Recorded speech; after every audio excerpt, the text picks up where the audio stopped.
All right, here we go. Back in the Let's Do Video boardroom. Tim, great to see you. How have you been? Yeah, well, it's quite a panic trying to get things sorted out because of this global IT outage, which is scary, really. I Yeah, don't know what you think about it, David. I think our first topic shows itself. It's not even in the title. I didn't even have time to put it in the title, but it's happening. CrowdStrike has struck, and it's bad. From my understanding, I think the worst part of it, from my understanding, is even if they send out the fix, you have to reboot the machines, and it can't be done remotely. And we're so used to remote management. We have these poor IT people who say, yeah, I'm managing 10,000 servers, and they're used to managing it from their desktop. Hey, Mr. Danto, good to see you. Mr. Danto's in chat. And all of a sudden, instead of saying, oh, I'm just going to click my button to reboot my 10,000 servers, they're saying, oh my God, I have to send people out to all 10,000 to manually reboot them. Is that your understanding as well? That's my understanding. I mean, it's disrupted businesses and institutions worldwide. It's affected airports, airlines, rail companies, government services, banks, stock exchanges, supermarkets, telecoms, healthcare systems. Affected the company I work for. We've had hundreds of servers that had to be rebooted. And as you say, it's that CrowdStrike software update that's caused all sorts of crashes of any machines that have been running Microsoft Windows. And it just shows you how dominated we are by our friends at Redmond's operating systems. And you get this horrible blue screen of death that I thought was all faded into distant annals. It's been a while since I've seen that. Yeah, I mean, it's raised its ugly head again. But it's just surprising at how wide-reaching this has been. But thankfully, most systems are returning to a normal service. And we are under the impression that there's no evidence of a cyber attack, but it just shows you how vulnerable we all are, I guess. Yeah. My understanding it was a mistake in the code. You know, a normal update that they normally do. There was also David Danto. I'm gonna call you Mr. Danto. David saying there was a separate Teams outage due to an Azure outage. Yeah, it was a misconfiguration. It was a mistake. It wasn't anything malicious at all, but it affected everything. And at first you think, oh, it's okay, I'm gonna have to reboot my PC, but no, it's every service you log into. You know, I'm thinking Zoom, was Zoom having problems? It could have been. They use Windows for stuff, and yeah, certainly the airlines. I feel so. I hate traveling as it is. My heart goes out to everyone traveling today. This must be a nightmare for so many people. Well, thankfully, it's not summer vacation. Well, we're coming up to holiday season in the UK, but I don't think the schools are broken up yet. But that could have been a lot worse than it was. And I think there's a number of IT organizations there thinking, business continuity isn't just about COVID anymore. It could be something like a cyber attack. It's certainly issues like this. And what do you do? Do you cease to function? Do you stop working? I mean, we're so dependent on IT now and so many cloud-based services that you do start thinking, how could I potentially mitigate any of these against any of these potential risks? That you could have backup systems for something, but it's hard to have backup systems for Windows. Windows around the world. I mean, I'll keep a separate computer running an older version of Windows and have it ready to be switched to an instant and have it running all my latest software. That's a big ask. If it's Windows itself that breaks, I can't blame I can't blame any of the companies that are having issues. It's like, oh, you should have been ready for Windows to fail. No, come on. You should have been ready for the sun not to rise today. I mean, there's some things that just have to work. Windows has to work. Yeah, absolutely. What really makes me sad though is the fact that we need this complicated, crazy security software, not as an add-on. It used to be back in the day, you bought Windows and then you'd buy like Norton antivirus or something, a McAfee, that crazy McAfee guy. Now it is, and I don't want to say bloated because bloated implies unnecessary. Everything in there is necessary, but there's so much stuff in the security. It's not just antivirus anymore. And it's just really sad that it has to be there, because it's not like there's one or two college kids out there who are a little mischievous and might try to hack. There's there's armies of hackers that wake up in the morning and go to these buildings where they all sit next to each other at these computers and try to take advantage of people and try to hack us. And we need all this stuff. And now we have to deal with sometimes this stuff breaks. Yeah, a single point of failure like that is a little bit concerning. I don't think Microsoft are going to get away with it's all done now, it's all fixed. I have a feeling there'll be lots of people wanting to understand exactly what it is and reassurances that that will be dealt with accordingly, and that policies will be changed or procedures will be rewritten, or whatever it is to make this go away. Yeah, some people are going to get fired. I mean, Yeah, possibly. okay. Let's move on to a more positive news. And actually, this is interesting because when I first saw the headline, it was kind of I don't want to say spun, but it appeared to be negative. And upon reflection, I think it's positive. And this is about Avaya. And I think you probably know a lot more about Avaya than I do, so maybe you could help me out here. But we all cover Avaya; they're massive, and they have a new CEO. And I was gonna look. I'm terrible with names, and these are names that I should know off the top of my head. I was gonna write them down, and I forgot to. And when a headline says 3 CEOs in 2 years, that sounds like, ooh, oh no, that's not a good thing. Because, a company that size changes at the helm. Oh, everything's shaking and rocking and rolling. I don't like the sound of that. But in context, this is a very, very good thing. Because CEO number one had some issues. We had bankruptcy at the time where there was lawsuits for fraud, not just lawsuits against the company, but against the CEO. House on fire situation. And CEO number two, he was, you see this a lot. He was an old Vonage CEO. He's a rock star. They brought him out of retirement. It was like, they brought in someone who can get the ship sailing again. And he dealt with the litigation. He dealt with the bankruptcy. He dealt with the problems. He did a great job. And the fact that he's allowed to retire again now is a good sign. Am I putting too good of a spin on that, or does that sound okay to you? I think that sounds fair. Alan Mazarek, I believe, Mazarek was the company's president and CEO. He's retiring at the end of the year, of course. And Patrick Dennis is coming along, and he comes from the chair of Avaya's board of directors, I believe. So yes, he will be assuming the role of CEO from the 1st of September. So that is encouraging. I guess, Avaya are perhaps one of the few companies that have gone Chapter 22, having gone Chapter 11 twice. You would have hoped that they would have learnt from those operating mistakes potentially. I just hope that someone with Mr. Dennis's tenure will understand, what's required to bring Avaya into a more revenue generating mode. I think it's fair to say that Avaya have missed several transitions that the industry has gone through. I think they underestimated the scale of customers and the sheer speed customers migrated off premise to the cloud. Yeah. I think a number of vendors, and Avaya aren't the only ones, underestimated how quickly Microsoft would gain market traction there. They didn't view the likes of Zoom and others and RingCentral that have moved towards this multicast, this combination of unified communications and contact center coming together. WebEx. And I have a feeling that Avaya really sort of gone back to their knitting, if that's the phrase, or gone to where they had a strong heritage in customer engagement platforms and contact center, having worked with Ring to move whoever wants to move off the Avaya install base of PBXs to Ring's unified communications and the partnership with Zoom. Yes, of course. Yeah, and a partnership with Zoom, of course. Sorry, yeah, beg your pardon. And then, but I think a number of traditional vendors have missed out on that. Mitel, arguably, Unify, who are then Atos, who are now sort of being spun off and now part of Mitel.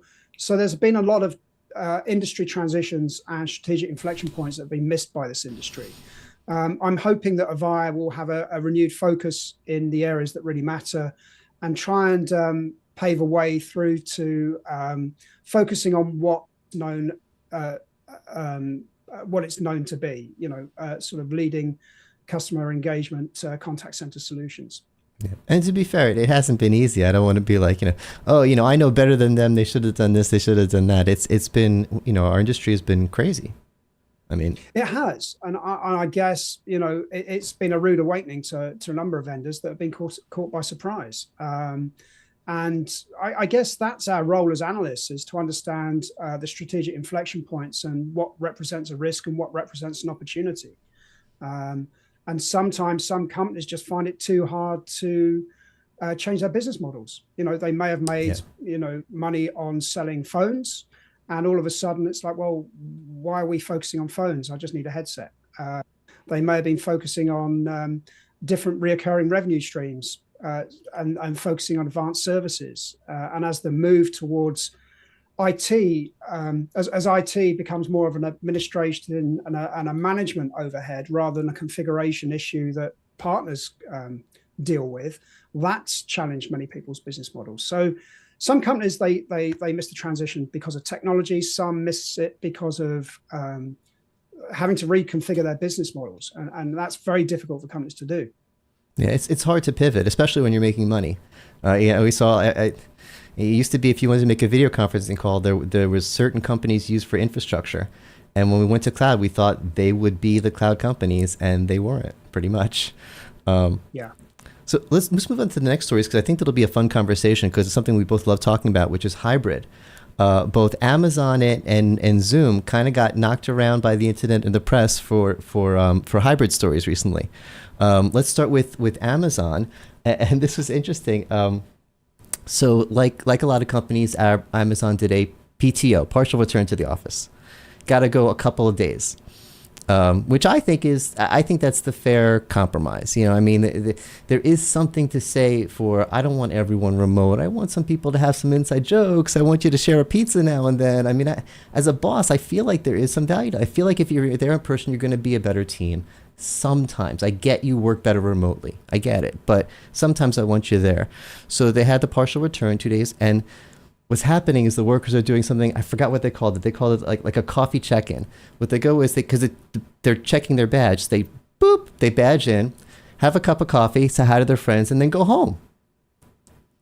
Where they can work, because they're better off being remote workers, because it doesn't, the theory I just said doesn't apply to everyone individually. It makes sense from the top down, but then when you talk to this worker and see what this worker does, it's like, oh, that worker should just be home all the time. So Amazon got mad and they said, hey, you're playing games with us. We're going to track your time. So you don't just check in and get a coffee and go home. You got to be at your desk for 2 hours, 4 hours, whatever it is. And I love this line. I think it was from one of the employees who said, if you're going to treat us like high school kids, we're going to act like high school kids. So they're going to go in and beep in and have a long lunch and then go home and work. Will they get detention? That's the question. That's the question, is how far can they push it? Well, this is what's interesting for me, is that I think that offices are becoming more like clubs, and people go in there for a sense of community, a sense of connection. And it also helps reinforce the culture of the company. That can work to the detriment of the likes of Amazon, for example, if all of a sudden your culture gets to a point where you feel like you're at high school, you're micromanaged, your keyboard strokes are monitored. I'm not sure if that is the case, but it does feel like you're under the scrutiny of anyone that's in the office, and that is not conducive to good work. I'm not sure. I think if you can frame it as there's a meaning and a purpose to go into the office, and we've spoken about that lots and lots of times, David. But for me, don't force people to go in there if they don't have to be in there. But make the commute meaningful. Give them a reason to want to go into the office. Change things so that it does reinforce culture and that sense of community. Those are all very easy things to do, I think. And most large-scale offices are geared up for activity-based working. They aren't those great big cube farms that you used to see from years gone by. No, that work you could do at home. Exactly. Yeah. So we'll see what happens. So that's Amazon. What's going on with Zoom? I haven't heard that one. Okay. So it's along similar lines, from the top down, and I don't think people like to bash on the C-level. They like to bash on Amazon and say, oh, the bosses just want to, feel like, oh, I see all my workers, I'm a king, or just want to say, oh, I'm paying all this money for real estate. I really want to have people in the office I paid for. They act like it's just stupid stuff like that. But there are real reasons. Like I was saying before, I used to work in an office. There are things I miss. It wasn't just when I brought in the donuts, everyone was nice to me all day. It was the hallway conversations. And yes, if you're really good at team chat, you can replicate a lot of hallway conversations with team chat. But there is something to it. There's something to not just the birthday parties, but to the collaboration. Sometimes when you're just face to face with someone in person, sparks fly in a different way. And as a boss, I do want that. So I love the idea of a policy. I think I'm repeating myself, but this is what happened with Zoom. They said, we're going back to hybrid. We're going back to, and they got double bashed. Because first they got bashed by people who don't understand Zoom. There were articles, Reddit. Zoom is a bunch of hypocrites. The remote work company is going back to office. And it's like, hold on a second. As you and I have talked about over and over and over again, they're not a remote work solution. It's a workplace solution. So they have a hot desking solution. How the heck, excuse my language, how the heck are they supposed to sell a hot desking solution if they're not a hybrid work team? They have to have people in the office to test their own stuff. They're a meeting room solution. They're not going to use meeting rooms. They have digital signage. They have all of these workplace solutions. Of course they have to be, partial return to office. Of course they have to be hybrid. So that thing about them being hypocrites, but then they got into the details of it, and the C-level person who made the policy, they're in Texas and they're 100% remote because in their particular case, it makes sense for them to work remotely. And that's the issue, because if you dig down to any of those individual workers who are under that person who have to follow the policy, they would say, yeah, but you know what? In my particular case, I'm better off as a 100% remote worker. And I think I need to do an article or blog or something about this, because I don't know the answer to this, because when I put on my C-level hat, I'm like, hybrid makes perfect sense. And when I put on my individual worker hat, I said, I have no reason to go to the office ever. And I don't know what the answer is to that. The answer is a mixture in between. I mean, also, if you're a young person, I'm in the twilight years of my working career. If I was a young person, I would want to be in the office. I want to network. I want to get a sense of the buzz of the place. I want to, have my connections far and wide within the organization. And I certainly would find it very difficult to get mentorship from a boss that was working remotely. So there are some very distinct use cases, but I think what it really boils down to is treat people like human beings, let them understand where they do their best work. Don't mandate anything, but encourage it. We've heard all sorts of things like make the office a magnet, give people a reason to come into the office, make sure they've got a decent working environment when they get to the office, and that they can reserve a desk and they have all the tools that are available to them, that should be available to them. All of this stuff makes perfect sense, but it's very difficult to it's very difficult to engineer and to orchestrate. It seems the only thing that's getting people back to the office is the mandates, which is the one thing we don't want to use. But I just don't have the answer. It does make sense to have people at the office. Making it worth their while and making it attractive to them is we haven't figured that out yet. That is the answer. We haven't figured that out yet. So we're doing the mandates and we're getting pushback, and the internet's making fun of our favorite companies. And it's been several years now, hasn't it? I mean, COVID, thank goodness, the pandemic is no longer sort of, we're as back to normal as we possibly could be, but our working environment is not back to normal. And the way in which we do things is not back to normal, whatever that was before the pandemic. I wonder whether or not it will get to a point where skilled worker, trying to replace skilled workers is extremely difficult at the moment.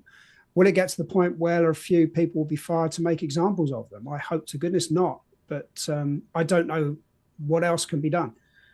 Yeah.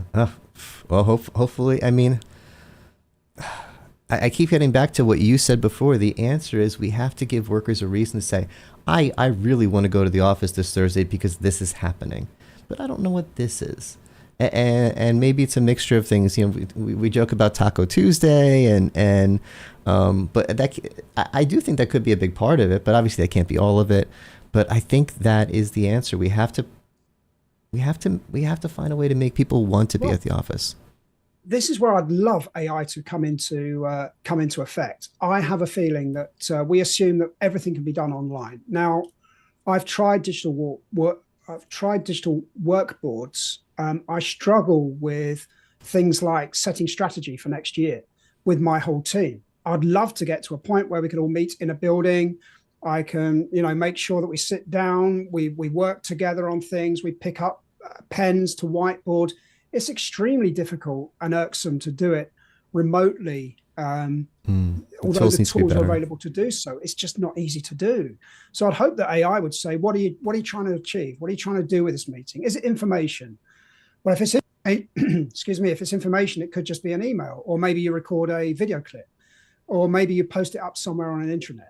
If it's where a decision needs to be made, that's fine. Then let's have a meeting about it. If it's something that's ideation, I still struggle with some of those tools today that, although you can do online in a meeting solution, I really struggle to use them effectively.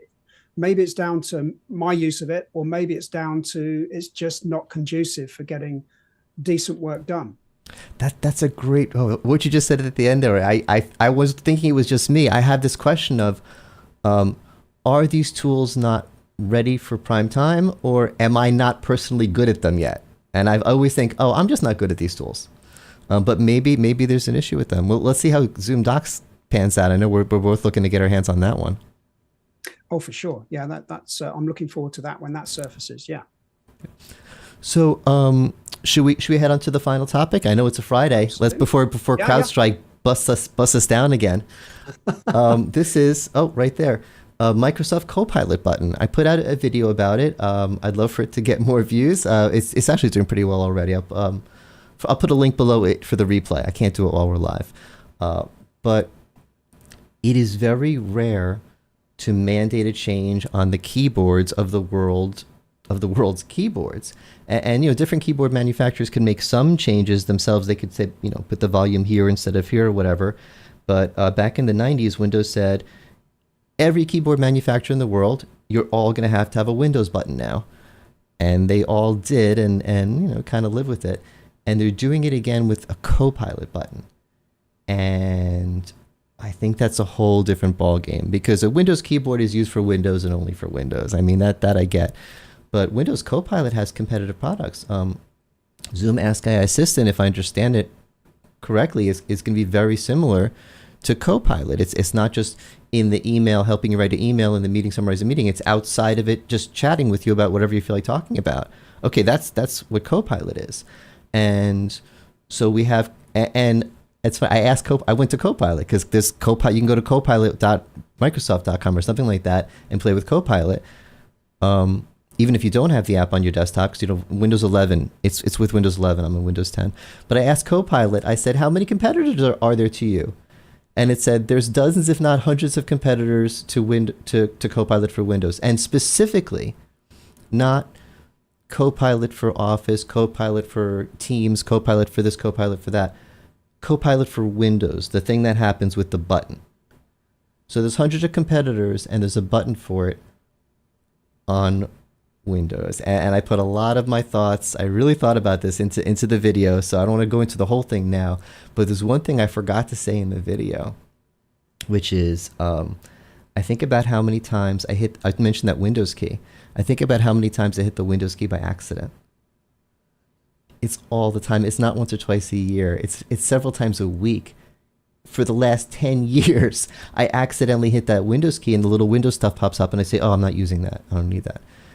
How many millions of people on a daily basis are going to accidentally hit the Copilot key, and Copilot for Windows is going to come up, and it's nice, it's friendly. Hey, it says, how can I help you when it comes up? And you'd be like, oh, hello, Copilot. Are you my friend? Oh, my God. I really think that, why am I the only one talking about this? Help me out here. Well, let's think about it. So the Windows key was, nearly 30 years ago. That was the last time that any changes were made substantially to the keyboard, I should imagine. We've It's a had big the deal. Teams button on many Teams certified devices. I don't think I've ever pressed a Teams button on one of the multiple devices that I have here on my desk. Is this more about branding? I don't know. We had, before AI Copilot, we had Cortana, where if you said, "Hey, Cortana," immediately this voice assistant would prop up and do some AI-like stuff. I don't know how much of this is branding, but maybe it's a lot easier to press a Copilot key than a very complicated Windows shortcut. So maybe some people will use it, some people won't. Some people will be thinking, what's this button for? I haven't signed up to one of the multitude of Copilot licensing options and add-ons. I guess it'll be interesting to see how things change. I'm not sure that many IT departments will say, well, we've got a Copilot license now, so we're going to swap out all of our keyboards for these Windows keyboards with a Copilot key.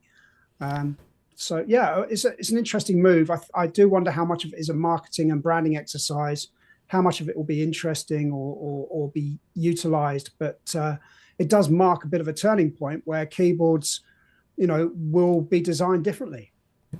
And by the way, whether it's a convenience over you mentioned whether it's a convenience over a complicated shortcut. The shortcut already exists is Windows C, so it's not that complicated. And they put a button on the Windows keyboard, on the Windows taskbar, at the bottom right. There's a little button for it. I'm on Windows 10. There's a preview of a button for it because I'm on Windows 11. You get the real thing, so I can click on it on my taskbar. I didn't put it there. They put it there. Windows C brings it up. It's already very, very convenient, and you could have it start on startup if you want. So it's not like, oh, it's really hard to get at this program. I hope they give us a key for it. It makes me lean toward it being a marketing key and not and my understanding, because it is confusing, I don't think this has anything to do, I could be wrong, with any of the licensed versions, any of the pro versions, any of the business versions, any of the ones that are tied into Teams, tied into Office, and there's so many of them that I get them confused. I think this is purely the free, and it's Copilot for Windows, and it comes up in this little app. It's really nice and clean, and it's very, very consumery. So it's a little confusing. I could be wrong about that, but my understanding is it's just for that. That's what it brings up. Well, every day's a school day, David. I didn't realize it was a shortcut for Copilot. I always clicked in that nice, colorful, sort of rainbow-colored pre-logo in the system tray. But that's great. That's good. And it's nice and easy to use, but I'm not sure it warrants a specific key. It's a bit like that. What's the other key that I've never, ever pressed in my lifetime? The insert button. Yes. You've got next to the page up, page down, home, sort of end, insert and delete. I've never, ever used the insert button. I don't think I've ever really used escape button much either. There's lots of dormant keys on my keyboard. But here's the thing, on my keyboard, I can remap. I have the software that comes with my keyboard, and I don't want to call out the brand, but because there's nothing wrong, but just in case, it lets me remap the insert button or the delete button or the F buttons. It does not let me remap, and I don't think any software will be allowed to remap, because you're not allowed to remap the Windows button. I don't think you'd be allowed to remap the Copilot button. I think it's going to be there where you're going to accidentally click on it once in a while and Copilot will pop up and you'll be like, oh yeah, why should I pay for any of the dozens or hundreds of competitors when this is free on my desktop? And I wish I could say it's bad, but it's partially powered by ChatGPT, which I'm a big fan of. It's not the worst AI assistant friend out there. It's good. No, absolutely. But it is a turning point. Maybe they thought they needed to. It's been 30 years since we've had any changes to the keyboard with the Windows key. Maybe we need to look at another key that will replace it for the next 30 years. It does feel a bit marketing, though, a bit markety. I would hate to be marketing for a company with a competing product. And I would love to. Yeah, I would love to have a button on the billion plus keyboards in the world that would automatically have someone buy a Let's Do Video t-shirt. That'd be a wonderful thing to have. And you know what? It would be a wonderful convenience for the customer. Because right now, if you want to buy a Let's Do Video t-shirt, it's a bunch of clicks. It's a whole bunch of clicks. But if I had a button, you could just press it and buy it and I would get money. That's wonderful. I don't see how that would be a problem for anyone. Well, we know that that it's really popular when you put it to your Stream Deck, David. When you add it as a key to your Stream Deck. Oh, okay. Can we end just something that's not on the agenda, but just something I'm very excited about?